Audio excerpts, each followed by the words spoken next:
Hello everyone, welcome back to our channel. आज का हमारा टॉपिक है, एक न्यूमेरिकल करने वाले हैं फ्रीक्वेंसी मॉड्यूलेशन से रिलेटेड। फ्रीक्वेंसी मॉड्यूलेशन हमने पढ़ लिया था ऑलरेडी, उसमें जो भी फॉर्मूलेज बताए थे फॉर्मूलेज के अकॉर्डिंग आज न्यूमेरिकल सोल्व करके देखेंगे।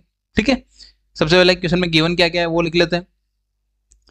ए carrier frequency of frequency modulated यानी एफएम वेव अपने को गिवन है with sinusoidal signal. Sinusoidal signal क्या होता है? अपना मॉड्यूलेटिंग सिग्नल होता है। मॉड्यूलेटिंग क्या गिवन है? 2 किलोहर्ट्ज। किलोहर्ट्ज क्या होती है? फ्रीक्वेंसी होती है। तो क्या गिवन है? जैसे आप पढ़ते जा रहे हैं उसके साथ में आप वो लिखते रहना है। गिवन क्या है? गिवन गिवन क्या है अपने पास? Modulating frequency. मॉड्यूलेटिंग फ्रीक्वेंसी क्या गिवन है? F M is equal to 2 kilohertz. Then resulting frequency deviation क्या गिवन है? फ्रीक्वेंसी या मैक्सिमम फ्रीक्वेंसी डेविएशन, ऐसे लिख सकते हैं, मैक्सिमम फ्रीक्वेंसी डेविएशन क्या होता है? डेल एफ से डिनोट करते हैं। इज इक्वल टू क्या गिवन है? 6 किलोहर्ट्ज। देन अब देखते हैं क्या क्या पूछा है अपने क्वेश्चन में। Find bandwidth. बैंडविड्थ फाइंड करना है अपने को, and modulating index of modulated wave, यानी modulating index and modulate bandwidth find करना है। तो सबसे पहले क्या फाइंड करना है? Bandwidth and modulation index. Index क्या होता है? बीटा। ये बीटा फाइंड करना है एंड बैंडविड्थ फाइंड करनी है। वन बाय वन फाइंड करते हैं। पहले मॉड्यूलेशन इंडेक्स क्या होता है? फॉर्मूला लिख लेते हैं। मॉड्यूलेशन इंडेक्स क्या होता है? Beta is equal to, formula क्या होता है? Maximum deviation upon modulating frequency FM. तो अपने पास डेल एफ भी गिवन है एंड एफएम भी गिवन है। क्या गिवन है? 6 किलोहर्ट्ज डिवाइड बाई 2 किलोहर्ट्ज। क्या होता है? 6 अपॉन 2 3 किलोहर्ट्ज से किलोहर्ट्ज कैंसिल आउट हुआ, तो बीटा इज इक्वल टू क्या मिला अपने पास? 3। मॉड्यूलेशन इंडेक्स फाइंड कर लिया हमने। नेक्स्ट क्या फाइंड करना है हमें? नेक्स्ट फाइंड करना है बैंडविड्थ। बैंडविड्थ का क्या फॉर्मूला होता है? बैंडविड्थ क्या होता है? Bandwidth is equal to, formula होता है 2 इंटू डेल एफ जो मैक्सिमम डेविएशन है प्लस एफ एम जो भी मॉड्यूलेटिंग फ्रीक्वेंसी। ये हो गया बैंडविड्थ का फॉर्मूला। वैल्यू अपने पास दोनों वैल्यू गिवन है क्वेश्चन में। 2 into del F. Del F क्या गिवन है? 6 kilohertz. 6 kilohertz plus F M कितना गिवन है? 2 किलोहर्ट्ज। तो 6 plus 2 8। 2 into 8 kilohertz and 2 into 8 16 kilohertz. I hope ये आपको क्लियर हुआ होगा। क्या आया फ्रीक्वेंसी? ये बैंडविड्थ क्या है अपने पास? बैंडविड्थ आया 16 किलोहर्ट्ज। आई होप ये आपको क्लियर हुआ होगा। हमने फर्स्ट पॉइंट फाइंड कर लिया। हमने फर्स्ट पॉइंट हमें क्या फाइंड करना था? बैंडविड्थ फाइंड करना था एंड मॉड्यूलेशन इंडेक्स फाइंड करना था। हमने फाइंड कर लिया। नेक्स्ट क्वेश्चन क्या है पहले देख लेते हैं। If amplitude of modulating sinusoidal signal increase by 2, यानी एम्पलीट्यूड को इंक्रीज कर रहे हैं 2 टाइम्स से, देन इट्स फ्रीक्वेंसी, अपने को फ्रीक्वेंसी चेक करना है। क्या है? Find maximum frequency deviation. Maximum frequency deviation find करना है। देन बैंडविड्थ फाइंड करना है, न्यू बैंडविड्थ फाइंड करना है। Frequency deviation and new bandwidth find करना है। आई होप ये आपको क्लियर हुआ होगा। नेक्स्ट देखते हैं, वन बाय वन फाइंड करेंगे। सबसे पहले गिवन क्या है अपने पास यहाँ पे? एम्पलीट्यूड इंक्रीज क्या है? Amplitude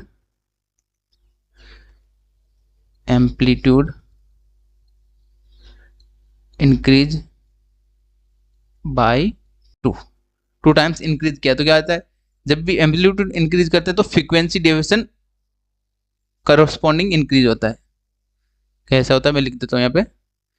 if amplitude is increase then frequency deviation increase proportionally. यानी क्या हो जाएगा? 2 टाइम्स इंक्रीज हुआ तो फ्रीक्वेंसी डेविएशन भी क्या इंक्रीज हो जाएगा? 2 टाइम्स इंक्रीज हो जाएगा। तो न्यू फ्रीक्वेंसी डेविएशन क्या बनेगा यहाँ पे? न्यू फ्रीक्वेंसी डेविएशन क्या बनेगा? डेल एफ डैश से डिनोट कर देते हैं। क्या आ जाएगा? 2 इंटू जो क्या था हमारा last given deviation 6, 2 into 6 kilohertz. तो न्यू फ्रिक्वेंसी डेविएशन क्या आ जाएगा, 2 टाइम्स मल्टीप्लाई हो जाएगा 12 किलो हर्ट्ज। आई होप ये आपको क्लियर हुआ होगा। देन और क्या चेंजेस होंगे, जब एम्पलीट्यूड को इंक्रीज करते हैं तो क्या आ जाएगा, जो मॉड्यूलेटिंग फ्रीक्वेंसी वो कितने हो जाएगा, डिवाइड बाई 2। इफ एम्पलीट्यूड, ये लाइन आपको इंपॉर्टेंट थी इस क्वेश्चन के लिए, is increase then modulating frequency decrease inversely, decrease होता है इनवर्सली। इनवर्सली कैसे डिक्रीज होगा, क्या जाएगा, न्यू मॉड्यूलेटिंग फ्रीक्वेंसी क्या बनेगी यहाँ पे, न्यू मॉड्यूलेटिंग फ्रीक्वेंसी क्या हो जाएगा, एफ एम डैश से डिनोट कर दे जाएगी, क्या बनेगा, एफ एम क्या गिवन था ऑलरेडी, 2 गिवन था, 2 किलो हर्ट्ज गिवन था ऑलरेडी, डिवाइड बाय किससे डिवाइड करना है, 2 टाइम्स, 2 टाइम इंक्रीज हुआ तो क्या जाएगा, 2 टाइम डिवाइड हो जाएगा, तो 2/2 1 किलो हर्ट्ज। न्यू फ्रीक्वेंसी क्या मिला, new modulating frequency is equals to 1 kilo hertz. I hope ये आपको क्लियर होगा। देन अब क्या फाइंड करना था, एक तो फाइंड करना था हमें मॉड्यूलेटिंग फ्रीक्वेंसी फाइंड करना था, maximum frequency deviation, maximum frequency deviation हमने फाइंड कर लिया, new maximum frequency deviation.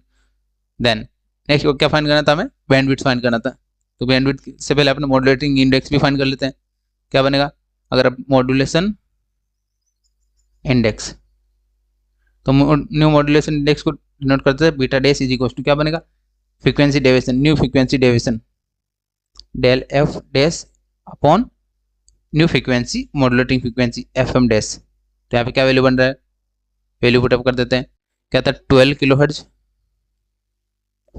12 kilo hertz divide by F M कितना आया था 1 किलो हर्ट्ज, तो न्यू मॉड्यूलेटिंग इंडेक्स क्या बना यहाँ पे 12 किलो हर्ट्ज से किलो हर्ट्ज कैंसिल आउट हुआ।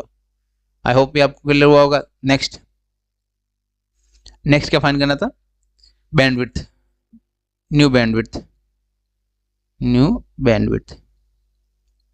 बैंडविड्थ का फॉर्मूला सिमिलर रह जाएगा, बैंडविड्थ डैश से डिनोट कर देते हैं, bandwidth dash is equal to क्या बनेगा, 2 इंटू मॉड्यूलेशन मैक्सिमम वोल्टेज या sorry maximum frequency deviation del F dash plus जो भी एफ एम है, एफ एम का क्या आ जाएगा, एफ एम डैश, यानी न्यू की डिफाइन करते तो न्यू फ्रीक्वेंसी मॉड्यूलेटिंग फ्रीक्वेंसी क्या था वो लिखना है यहाँ पे, तो वैल्यू क्या बनेगा, यहाँ पे सॉल्विंग कर लेते हैं, 2 इंटू ये क्या था 12 kilo hertz, 12 kilo hertz plus इसका वैल्यू क्या आया था 1 kilo hertz, then 12 plus 1 13, 2 into 13 kilo hertz, 13 kilo hertz and 13 into 2 26 kilo hertz.